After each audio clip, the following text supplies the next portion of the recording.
What if the ground beneath your feet was never solid? What if history isn't a record of progress, but a list of things we've been forced to forget? From the drowned colossi of the Nile to the screaming pillars of Irem, we are auditing the architecture of the void. We're tracking the precise moment the world revokes our permit to exist. One man saw the truth in the empty quarter, and now he's rotting in a padded cell because reality itself decided to unright him. Don't follow the mouse. The pillars are waiting. This is the autopsy of the inexistent. Watch now, before you are unwritten. History is not a line. It is a ledger of things we have been forced to forget. Most people look at a map and see certainty, but I look at a map and see a series of strategic withdrawals. We are told that cities like Thonis Heracleion or Irem of the Pillars are lost, as if they were a set of keys misplaced by a distracted civilization.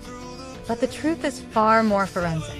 Geography has a sovereign will, and it revokes our permit to exist the moment we trade our wonder for administrative arrogance. We are entering an era of spiritual liquefaction, where the ground beneath our feet is turning into a digital slurry, and the only way to understand our future is to perform an autopsy on the empires that thought they were too heavy to sink. This is not a travelogue for tourists. This is a deep dive into the architecture of the void. We are going to trace the jagged line from the silt of the Nile to the non-Euclidean silence of the empty quarter. We are going to talk about the Tembaga gold of the Muska and the phantom coordinates of Beringen. But most of all, we are going to talk about why the pillars are still waiting for us in the dark. If you think you are safe behind your screen, remember that the architects of Irem thought their walls were eternal, too. The audit begins now, and the results are not in our favor.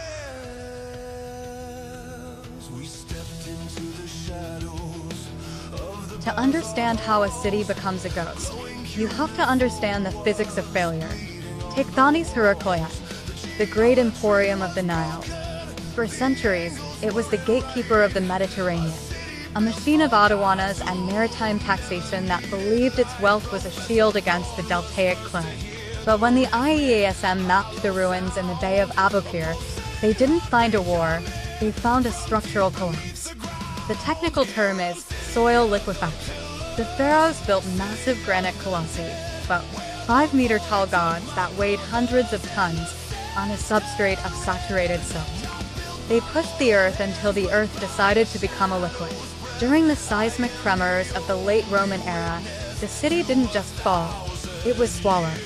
The 700 anchors found in the mud are the fossilized remains of a world that tried to stay pinned to a reality that was already dissolving.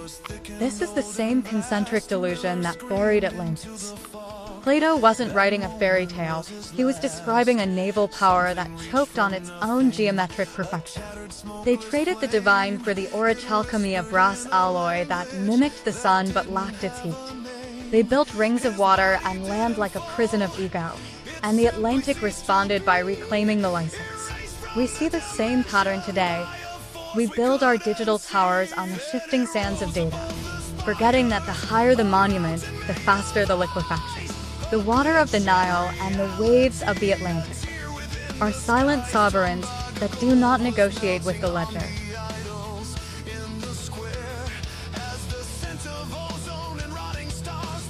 The narrative of El Dorado is perhaps the greatest success of the Black Legend, a propaganda tool used to turn a sophisticated ritual of sovereignty into a crude story of gold-hungry madness. But the Muisca of the Altiplano Cundiboyacense were not hoarding metal, they were mastering the Tembaga. This was an alloy of gold and copper with a melting point of 800 degrees. A technical feat that allowed them to cast the tunjos and votive offerings that were never intended to be spent.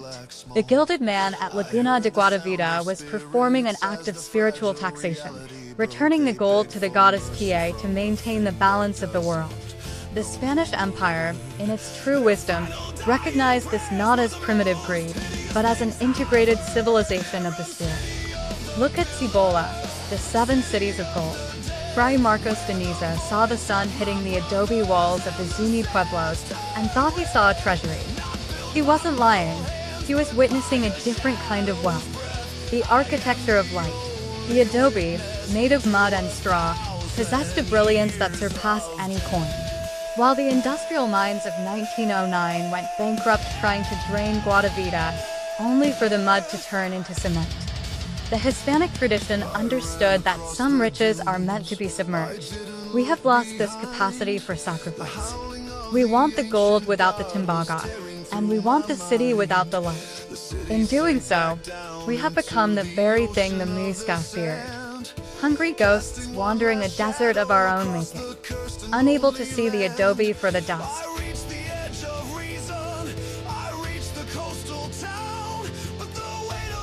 There are spaces in the Capitania General de Filipinas that the administrative gaze can never fully process.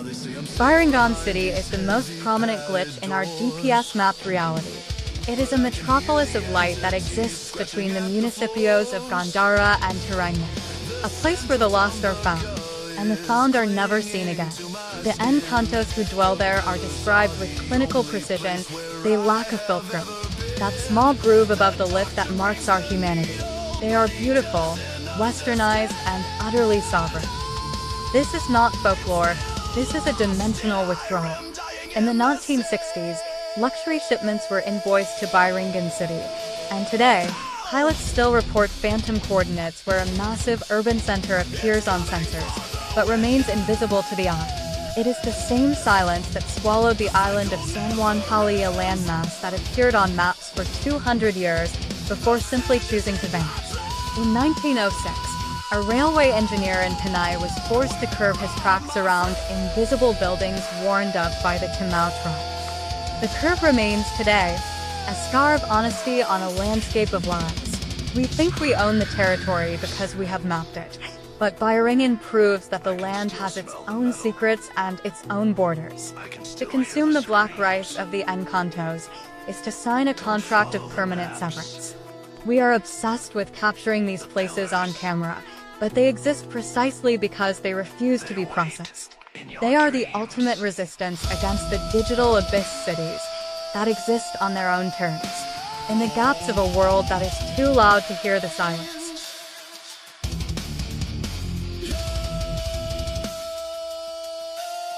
Finally, we arrive at the empty quarter, the place where the audit reaches its terminal point. Irem of the Pillars, the city of the dead, is the climax of our descent. It is a city that wasn't submerged or conquered, it was erased. The pillars of Irem were not built by mortal hands. They were the ribcage of a reality that predates our history. According to the last survivor, a man now rotting in a padded cell with the scent of ozone and rotting stars on his skin. The geometry of Irem is non-Euclidean. The expedition of 1920 found more than ruins, they found a heartbeat in the sand. They found cuneiform that bled dark energy. The entity that haunts those basalt halls is not a monster, it is a predator of intent. When you step between the pillars, you aren't just entering a city, you are being unwritten. Your name vanishes from the ledgers, your shadow ceases to exist, and the city sinks back into the dunes like an ocean of amnesia. This is the warning of the Voidneers. We have built our own pillars of light and data, but they are hollow. Irem is the throne of the silence that waits for every civilization that thinks it can outrun the consequence of its own arrogance. The survivor hears the entity scratching at the floorboards of the manicomio, because once you have seen Irem, you can never truly leave. The gold turns to ginger, the ginger turns to dust, and the pillars remain. This has been a deep dive into the manuscripts of March. A trace across the jagged line between the folklore of the Empire and the technological nightmare of 2026. Stay tuned for the Ballad of the Mist, where the metal will scream what the historians are too afraid to say. This is Krista, reporting from the heart of the fortress. Don't follow the maps. Keep blasphemous, folks.